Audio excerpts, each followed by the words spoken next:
and welcome back to Amateur Endeavors, where we live life for the love of it. My name is Alora, and today we're gonna do something whimsical. We've had a couple of more complicated projects lately, and to be honest, my brain is just a little worn out. I need something simple, I need something easy, and something a little fun and whimsical. So today we are making mushroom magnets. I've seen them around lately. It's like they're just these fun little magnets. They function perfectly well, but they're mushrooms and plants and whatever may have you sticking out of the fridge. And currently, my magnets are pretty basic and don't really go together. So I've been really wanting, something fun, something a little closer to my aesthetic. And so today we are making fridge magnet mushrooms. It's gonna be a lot of fun. Come join me. Alright, so it's not going to be an especially complicated project today, but there is still going to be some preparation that we need to do before we get started on molding our clay. So first of all, I'm going to prep my workstation. And basically what I'm going to do is I'm going to take some wax paper and I'm going to lay it across where I'm working so that way the clay doesn't stick to my workstation, stick to my table, and make a whole mess. And so I'm going to start with that, and I'm also going to take this cutting board and I'm actually going to tape the wax paper to the board so that way it's not sliding around all over the place. So I'm just going to take a couple of pieces of tape and tape it down on the corners so that way I have a stable workstation that will protect my table but also allow me to work without fear.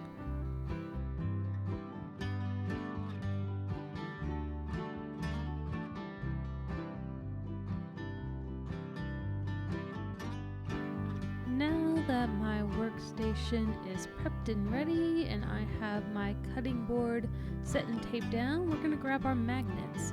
I got these little bronze ones from Walmart. They were the strongest ones they had available and I think they'll work really well for this project. And now I'm just going to grab some of my air-baked clay. I've had this stuff for quite a long while. I wasn't even sure if it was still going to be able to work at this point. And so it's going to take me just a little bit of time to soften it up, and I'm just going to do that by molding it in my fingers. Now that I have it soft enough, I'm going to just begin rolling out my mushrooms. I don't really have too much of a plan. I'm basically just going to start with this kind of cylinder shape and I'm going to start making out the stem of my mushroom. I need to make sure it has a flat edge on one side to make sure it'll stick to the magnet, and that's just going to take me a couple of tries, but I just really want to make sure that this shape is good. I'm also going to make sure that it is pointing up on a curve because if it's coming out of my fridge it'll still have to grow up towards the sky. Next, I'm just going to make my little mushroom cap, and that's basically just a circle with the edges pulled down, and then I'll attach the two together and boom, you have a little mushroom coming out of a magnet. I'm actually going to trace out my magnet along the bottom, along my wax paper here, so that way I have a reference to how big I should be making these mushrooms to make sure that they actually fit on the magnets without leaving them stuck to the magnets themselves. Looked it up and apparently it can cause major issues to both your oven and the magnets if you stick them in the oven, and there's even the possibility of them exploding. So yeah, we don't want that. So I will be making sure to put these on the wax paper alone and not attached to the magnets. See, I did a little cap mushroom the first time and now I'm just doing a bit of a shelf mushroom. I want to get a little bit of diversity. And I'm basically just making pretty much a half circle that's thicker at the base, and then I'm adding these lines to the bottom part just to give it a little bit more dimension.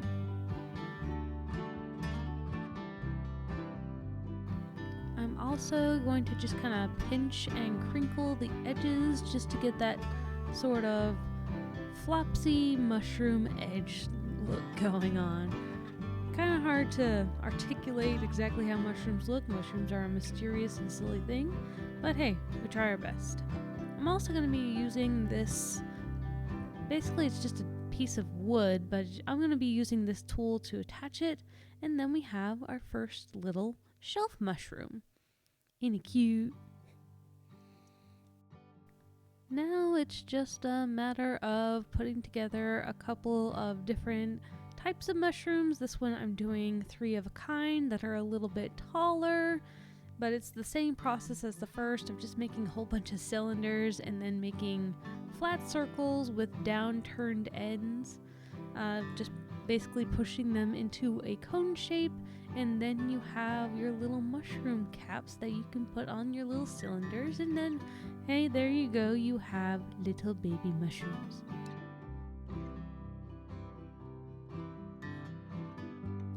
After that, it was just a matter of using the different techniques to make different shapes and sizes of mushrooms. I made this tiny little itty bitty one. I made this kind of wide and floppy one. I think it looks like he's wearing a sun hat. And then I also wanted to make sure that I had at least one spotted mushroom for my little collection, and so the way I'm doing that is I'm just making a cap like normal, but then I am also taking a bunch of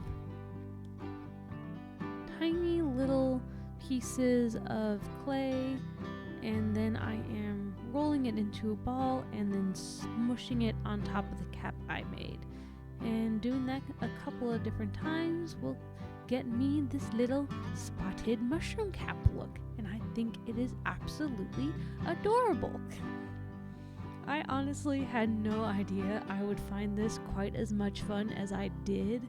It really was just the most satisfying thing to make a whole bunch of mushrooms in different shapes and sizes.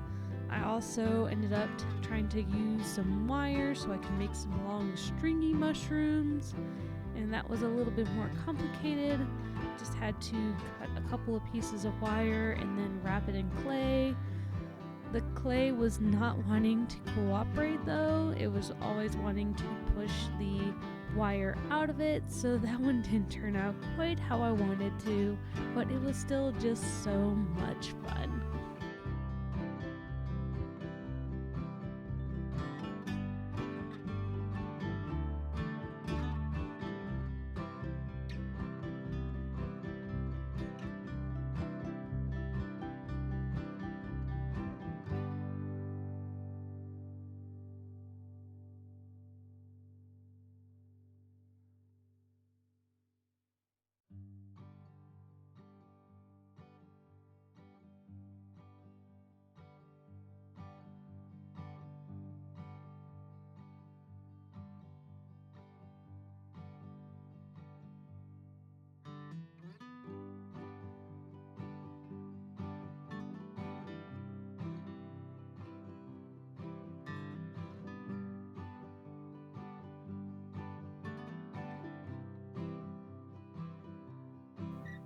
I also wanted to do not just some mushrooms, but I also wanted to do some plants, and so I just started making these little leaf-shaped pieces. I guess you could call them almost teardrop shaped, and then I took a wire tool and I just started mapping out a couple of veins on each piece to make up the leaves, and then I just kind of started putting them all together.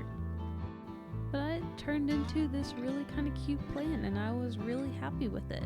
I'm also going to make a couple more shelf mushrooms, just a little bit on the smaller side because I thought it was really cute. Then I'm also going to make just another basic mushroom. I decided to also mix the mushroom and plants together, so I have this little beauty that's so cute. And then there was one more thing that I wanted to add to this little collection. I've only saw it once in my perusal of Pinterest pages, but someone made a snail climbing up the side of their fridge, and I thought it was the cutest thing that I ever did see, and so I absolutely wanted to make one. And that one was really easy. It was just a long cylinder wrapped up into a coil, another cylinder with a tapered end, and then, one end sticking up for his face. About the most complicated part of it was just making the eyes really, really thin, and then I ended up taking a X-Acto blade to stick it on because my fingers kept on getting in the way when I tried to do it by hand.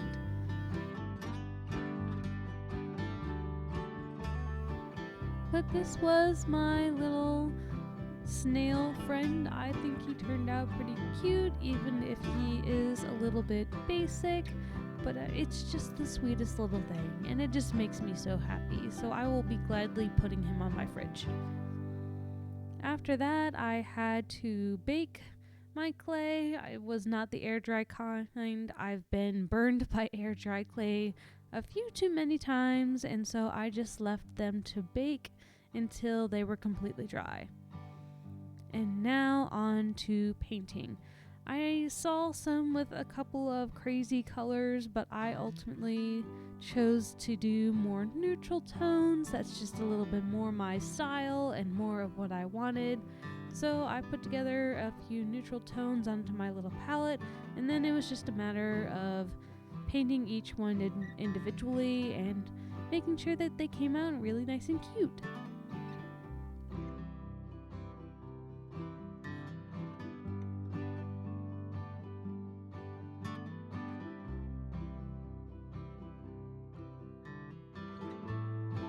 Now they're all painted and done, and so now it is time to put them on the fridge.